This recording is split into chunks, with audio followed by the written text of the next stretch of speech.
Bienvenue sur le podcast Les hypnologues éclairés. Je m'appelle Stéphanie Monroy, je suis hypnorelaxologue et formatrice en hypnose. Ce podcast s'adresse aux professionnels de l'hypnose. Tu pourras y écouter des enregistrements de réunions d'échange et des audios d'information. Tous les liens utiles se trouvent dans les descriptifs écrits qui accompagnent les différents épisodes. Je te souhaite une très bonne écoute. Dans cet audio, je vais parler des principes de base de la pratique de l'hypnose avec les enfants et les adolescents. Je fais cet audio parce qu'en fait, on m'a posé plusieurs fois des questions à ce sujet. Donc là, c'est le moment que j'y réponde. Alors, je précise que je ne suis pas du tout une spécialiste de la question de l'hypnose avec les enfants et les ados.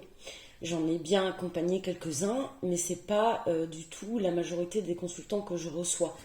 Je n'ai pas non plus reçu de formation spécifique. Donc, ce que je vous apporte là, ça vient des différentes lectures que j'ai pu faire et aussi du peu d'expérience que j'ai pu avoir. Donc, ces principes de base, là, vous allez les retrouver un peu partout. Je ne vais pas vous donner des choses très originales que personne ne connaît. Non, pas du tout. Mais voilà, j'ai appelé ça principe de base, c'est vraiment ça. Ce sont les principes de base. Alors, pour commencer, peut-être qu'on peut rappeler que les grands principes de la pratique de l'hypnose, ils vont être les mêmes avec les adultes qu'avec les enfants et les adolescents. Il va y avoir des spécificités pour ces derniers, mais on reste sur les mêmes principes. Ça veut dire quoi ? Ça veut dire qu'on s'adapte de la même manière aux besoins du consultant et à sa personnalité, à ses références, à son fonctionnement. Et avec les plus jeunes, ça implique qu'on prend en compte leur niveau de développement. Voilà. Alors, les spécificités de la pratique de l'hypnose avec les enfants. Donc, je vous donne différents points. Tout d'abord, les séances, elles vont être plus courtes. L'entretien, pour commencer, sera plus court, parce que les enfants, ils parlent beaucoup moins en général. Là, c'est pareil, vraiment le principe clé, c'est l'adaptation. Donc on va voir comment réagit l'enfant.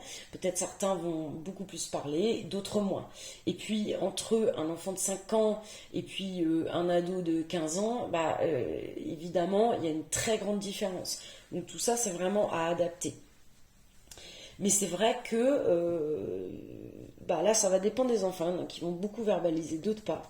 Et chez les ados, qui sont déjà en mesure, pour certains, de pouvoir tout à fait s'exprimer en prenant conscience, on va dire, davantage de choses qui se passent en eux.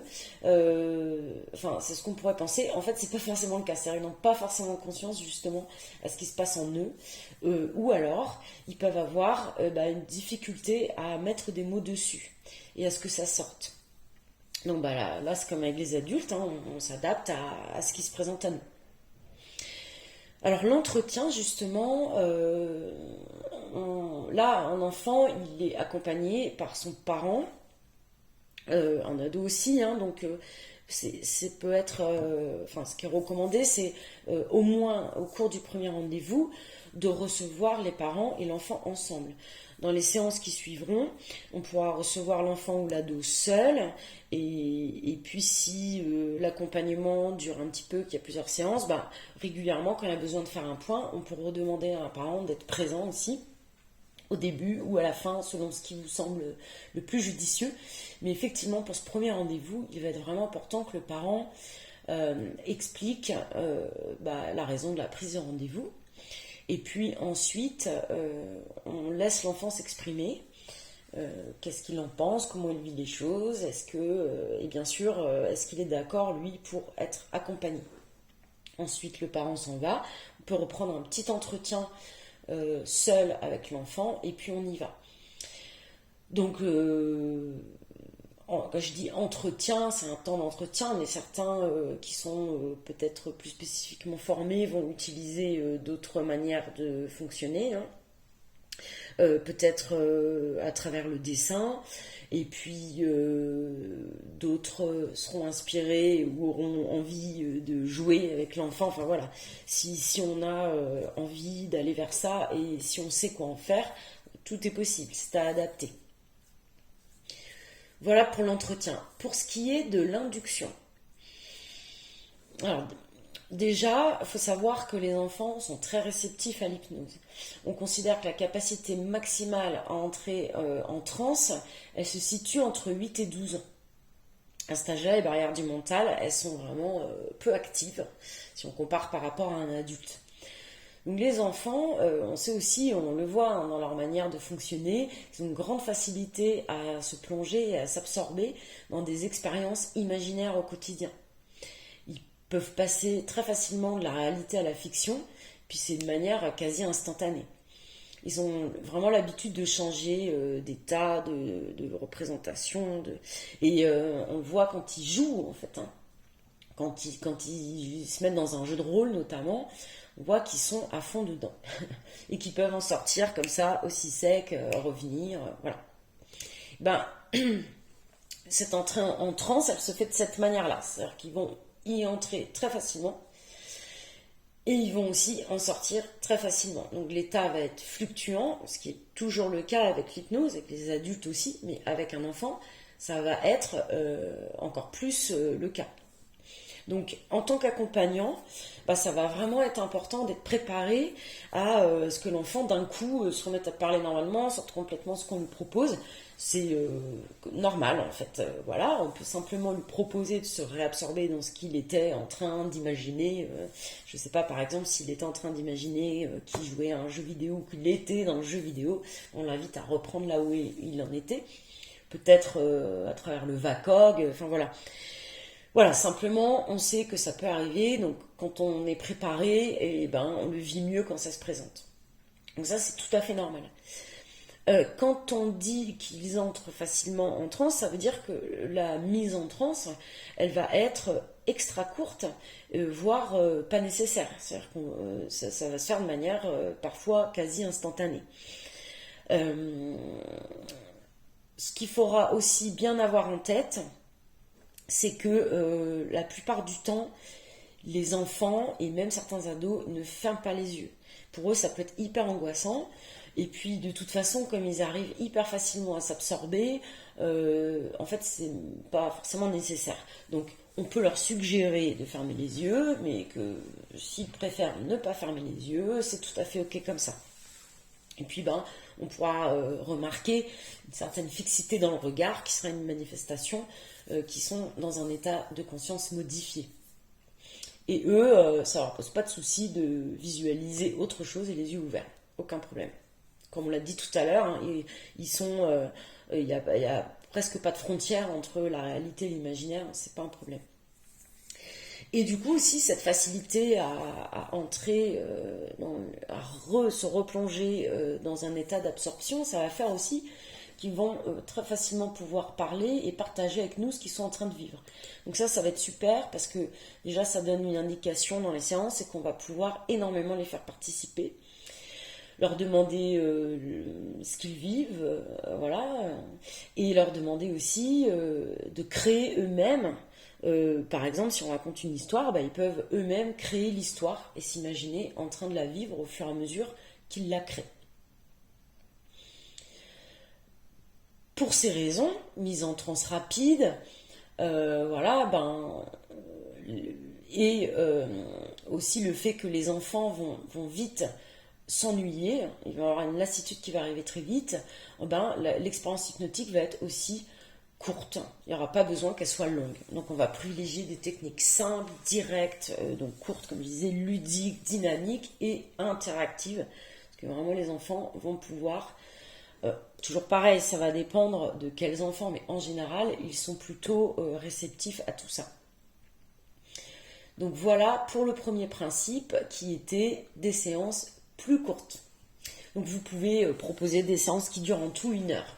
Voilà, c'est largement suffisant, peut-être même 45 minutes, ça va dépendre du profil de l'enfant que vous recevez, de ses besoins, de comment il est lui pendant la séance. Voilà, prévoir entre 45 minutes et 1 heure.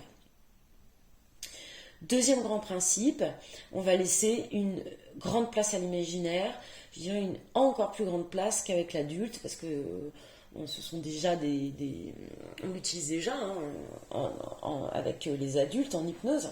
Mais là, bien sûr, avec les enfants, ça va être encore plus facile parce que, comme on le disait tout à l'heure, aucun souci pour eux d'aller dans l'imaginaire. Donc, on va pouvoir avoir recours à des histoires, des contes qu'ils ne connaissent pas, la visualisation de tout type de scènes virtuelles, comme par exemple entrer dans un jeu vidéo, s'inventer un lieu refuge idéal, magique, rencontrer son héros de dessin animé préféré, rentrer dans un dessin animé, devenir lui-même un super-héros, voilà. Vraiment, ce travail avec l'imaginaire, avec l'enfant, il va favoriser sa créativité, et puis ça place la séance sous le signe du jeu, du plaisir. Et ce sont des ingrédients qui sont vraiment super importants pour obtenir la motivation, l'adhésion et donc, par truchement, la coopération de l'enfant. Alors bien sûr, pour pouvoir laisser cette place à l'imaginaire, ça va être vraiment important qu'on ait les références, qu'on connaisse les références de l'enfant. Donc, ceux qui ont des petits-enfants vont déjà avoir un certain nombre de références parce qu'ils vont baigner dans un monde où, par exemple, ils vont connaître le dessin animé du moment, le héros du moment, ils vont savoir.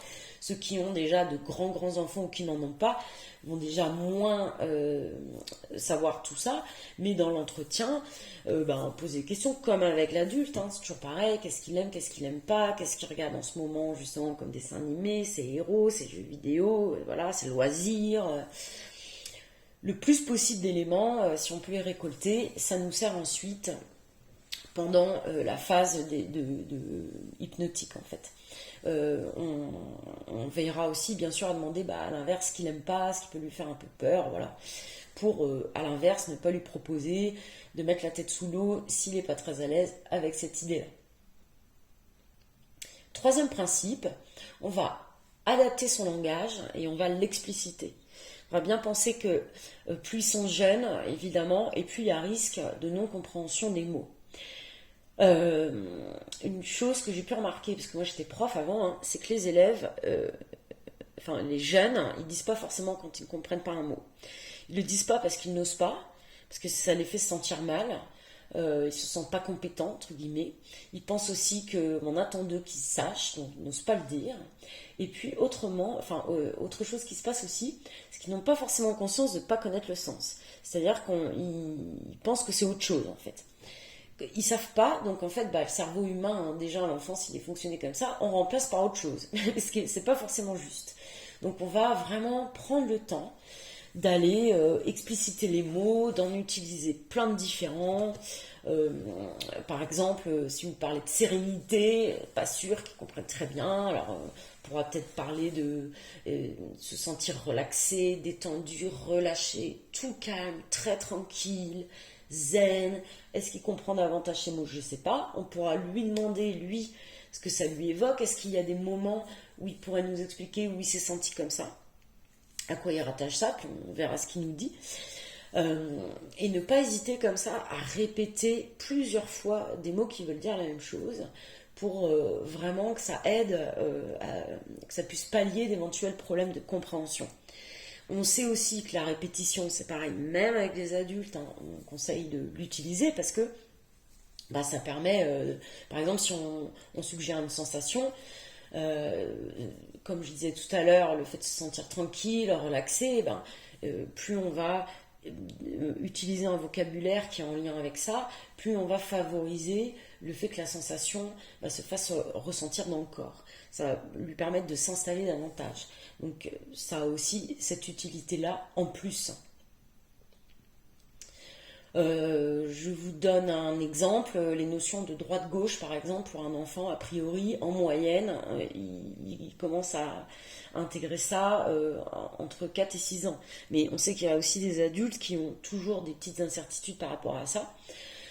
Donc voilà, je vous donne cet exemple-là, mais pour dire, nous, ça peut nous paraître évident, puis en fait, bon.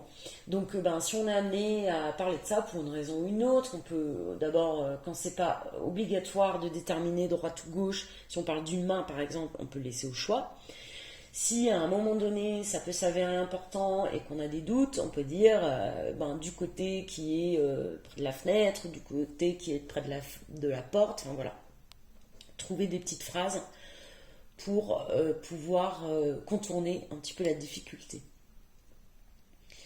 Et puis, ne pas utiliser, quatrième principe, je dirais un langage imagé et avec lequel, pour lequel on utilise des comparaisons, des analogies. Ça aussi, c'est un principe de base de l'hypnose, on l'utilise avec les adultes beaucoup. Avec l'enfant, je pense que c'est encore plus utile de le faire.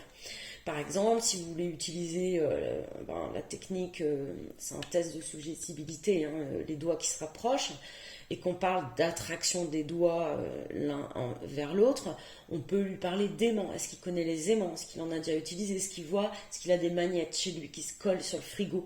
Et ce que ça fait quand on sent que le magnète, paf, il est attiré par la paroi du frigo, bah là c'est pareil avec les doigts, ça fait cette même sensation. Et puis même si c'est par exemple l'attraction des doigts, on veut l'utiliser, on peut même avoir au cabinet des aimants et lui faire manipuler pour sentir le moment où ça s'attire comme ça, pour après lui suggérer que c'est cette sensation-là qui se reproduit dans ses doigts qui se rapprochent. Donc pas hésiter à vraiment expliquer, prendre le temps d'expliquer des comparaisons, peut-être d'avoir, pour ceux qui veulent vraiment développer l'activité avec les enfants, d'avoir des objets comme ça, hein, ça peut vraiment être intéressant. Avoir des images, par exemple je sais pas, un corps humain, si on veut parler de ce que ça fait et où, quand on ressent du stress, souvent ça peut être là, à cet endroit-là du ventre ou plus bas, voilà, il peut montrer sur son corps, mais ça peut être aussi sur des dessins. Il peut y avoir des photos, tout support supplémentaire peut aider. Voilà déjà une première vidéo, non pas vidéo d'ailleurs, pardon, c'est en audio cette fois, sur les grands principes de l'hypnose avec les enfants et les adolescents.